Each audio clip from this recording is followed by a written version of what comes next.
Improvising, or jamming, or freestyle takes place in nearly every kind of music. Improvising is when you make up things on the fly.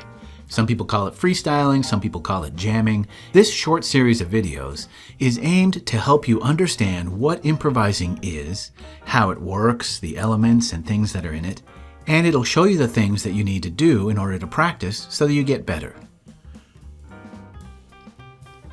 The series of videos is broken down into 5 parts. The first part explores what improvising or jamming or freestyling is. I'll show you some examples. We'll talk about the elements of improvising, what makes improvising, and talk about different ways that you can do it, whether you do it alone or with other people. The second part is about listening skills. And we'll talk a little bit about listening, about how to listen more deeply, a little bit about how the brain works to process all of the listening that you do, and some exercises to help you be a better listener. And all that, of course, is so that you can then imitate and join in and improvise with what you're hearing. That leads us to part 3, which is doing it. And this includes talking about beat and rhythm and pitch and timbre and other musical elements, talking about experimenting with sound, and giving you some examples about how to do this and how to go about getting the skills that you need in order to improvise.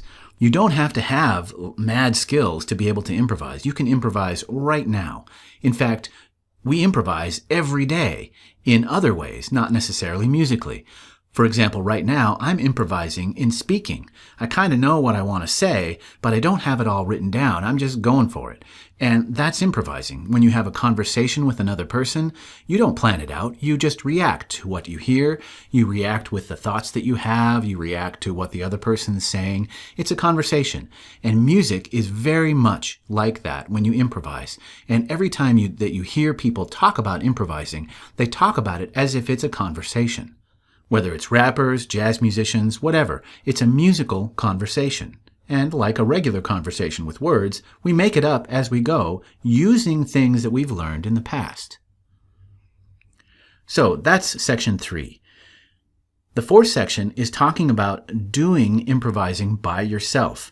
So solo improvising. And you can do this without any kind of technology at all, but sometimes technology helps, especially when you're on your own. And this can be looping things or using some websites that I'll show you. You know, there's all kinds of things that you can do to jam alone. And it's super fun. But even more fun is part 5, where you're jamming with other people. Whether it's just one person or a whole bunch of people. We're going to talk about kind of the rules, sort of the general guidelines about group improvising, no matter what genre you're doing it in, and things that you can practice in order to be a better improviser within a group. And throughout this entire series of videos, I'll also be talking about how to practice these things, how you can beef up your skills so that you become better and better and better at improvising. And the reason that you want to do that is it's just one of the most fun things that I've ever done. And I hope that you find the same kind of joy and fun and just coolness in improvising that I do. So let's get started.